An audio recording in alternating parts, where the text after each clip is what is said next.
বিজয়ী ঘোষিত হয়ে এখন যারা সরকার পরিচালনা করছেন, এ ব্যাপারে নির্বাচনের ফলাফলের ব্যাপারে আমাদের যথেষ্ট রিজার্ভেশন ছিল। তারপরেও দেশ এবং জাতির বৃহত্তর স্বার্থে, গণতন্ত্রের স্বার্থে এই নির্বাচনকে আমরা ফলাফলকে মেনে নিয়ে ইতিহাসের একটি গুরুত্বপূর্ণ সময় আমরা পার করছি জাতি হিসাবে, যে সময়টা ২৪ পরবর্তী বিপুল আকাঙ্ক্ষা নিয়ে পরিবর্তনের আশায় ফেসিবাদ মুক্ত, মানবিক, বৈষম্যহীন একটা সমাজ জাতি দেখতে চায়। নির্বাচন অনুষ্ঠিত হয়েছে ১২ই ফেব্রুয়ারি এই বছরের। সে নির্বাচনে আমরা লড়াই করেছি।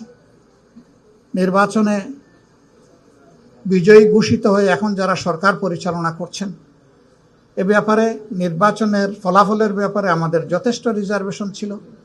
তারপরেও দেশ এবং জাতির বৃহত্তর স্বার্থে, গণতন্ত্রের স্বার্থে এই নির্বাচনকে আমরা ফলাফলকে মেনে নিয়েছি। সংসদের ভিতরে আমরা গঠনমূলক বিরোধী দল হিসাবে আমাদের ভূমিকা রাখার চেষ্টা করছি, কিন্তু দুঃখের বিষয়, আসলে ভালোবাসা একদিক থেকে জোড়া নেয় না, দুই দিক থেকে আসতে হয়। দায়িত্ববোধ একদিকে জাগ্রত হলে হয় না।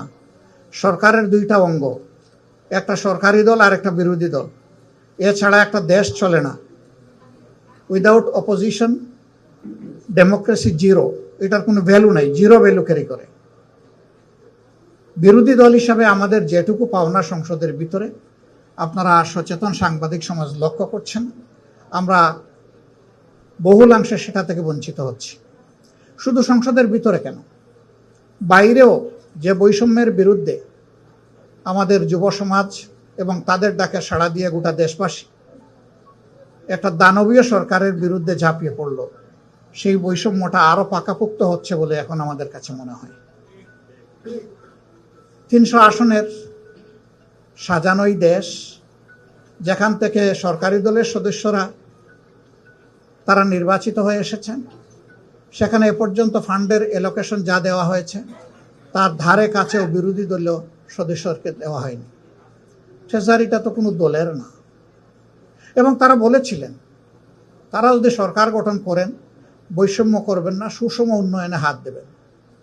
ইতিমধ্যে আপনারা দেখেছেন উত্তরাঞ্চলে গিয়ে তাদের একজন বিশিষ্ট দায়িত্বশীল নেতা বলেছেন, ভোট দেবেন জামাতে ইসলামীকে আর উন্নয়ন চাইবেন আমাদের কাছে। এটা কিভাবে হয়? উন্নয়ন তো চেয়ে নেওয়ার বিষয় নয়, উন্নয়ন নাগরিকদের অধিকার। একটা দেশের ভিতরে যখনই বৈষম্য সৃষ্টি হয়, অঞ্চলে জায়গায় বিভেদ সৃষ্টি হয়, তখন সামাজিক অসন্তোষ দেখা দেয়। একটা দেশ সামনের দিকে কখনো আগাতে পারবে না যদি একটা স্টেবল সোসাইটি, একটা স্থিতিশীল সমাজ যদি গড়ে না ওঠে। এবং এইটা তৈরি করার মূল দায়িত্ব সরকারি দলের। আরো দুঃখের সাথে বলতে বাধ্য হচ্ছি, সংসদে 50 জন নারী সদস্য নির্বাচিত হয়েছেন সংরক্ষিত আসন থেকে। একই আচরণ করা হচ্ছে তাদের সাথেও।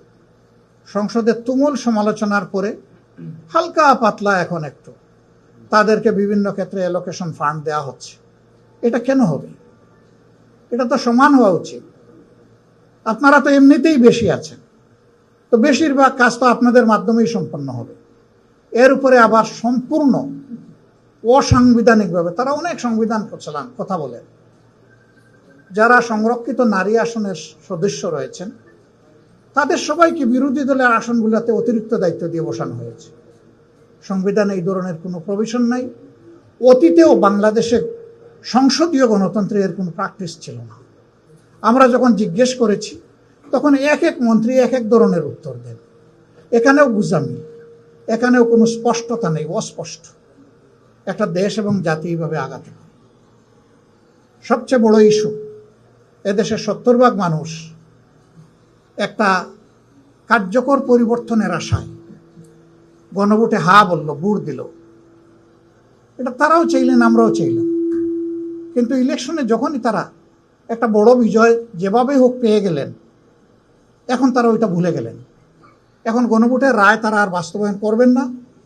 এবং সংস্কার পরিষদ যেটা গঠন আর ডাকার কথা ছিল, এটা মূলত দায়িত্ব প্রধানমন্ত্রী। তিনি আহ্বান করবেন, লিখিত অনুরোধ জানাবেন প্রেসিডেন্টকে, সভা তিনি আহ্বান করবেন। তিনি অনুরোধই জানান না, তারা শপথটাও নিলেন না।